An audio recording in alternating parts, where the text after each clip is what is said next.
విషయంలో BRS party మోసం చేస్తున్న విషయంలో మొదటి నుంచి కొట్లాడింది భారతీయ జనతా పార్టీ. నేను రాష్ట్ర అధ్యక్షుడిగా ఉన్నప్పుడు తెలంగాణకు జరుగుతున్న అన్యాయాన్ని ప్రశ్నించడం, తెలంగాణ రాష్ట్ర వ్యాప్తంగా ఉద్యమం చేసినాం.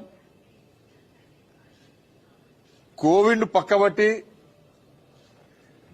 పాలమూరు, నల్గొండ, ఖమ్మం, రంగారెడ్డి ప్రాంతాలకు జరుగుతున్న అన్యాయం విషయంలో మేము యుద్దం చేస్తాం. ఆ రోజు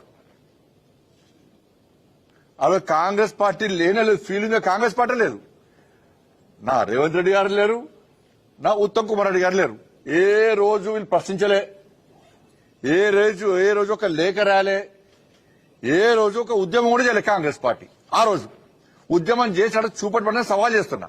మీరు గనక కేసీఆర్ అన్యాయం చేస్తున్నప్పుడు, ఆంధ్రప్రదేశ్ తెలంగాణ రాష్ట్రానికి అన్యాయం చేస్తున్నప్పుడు కాంగ్రెస్ పార్టీ ఏ రోజన్నా ఆ రోజు ఉద్యమం చేసినట్టు చూపడితే నేను దేనికైనా సిద్ధం. ఫీల్డ్ మీద కొట్లాడింది మేము, కేసీఆర్ మెడల్ వంచింది మేము, కేంద్రం ద్వారా ఒత్తిడి తీసుకొచ్చి తెలంగాణకు అన్యాయం జరగకుండా తెలంగాణ రాష్ట్రాన్ని కాపాడుకున్నది మేము. కేంద్ర ప్రభుత్వము ఇలా తెలంగాణ రాష్ట్రానికి అండగా ఉంది.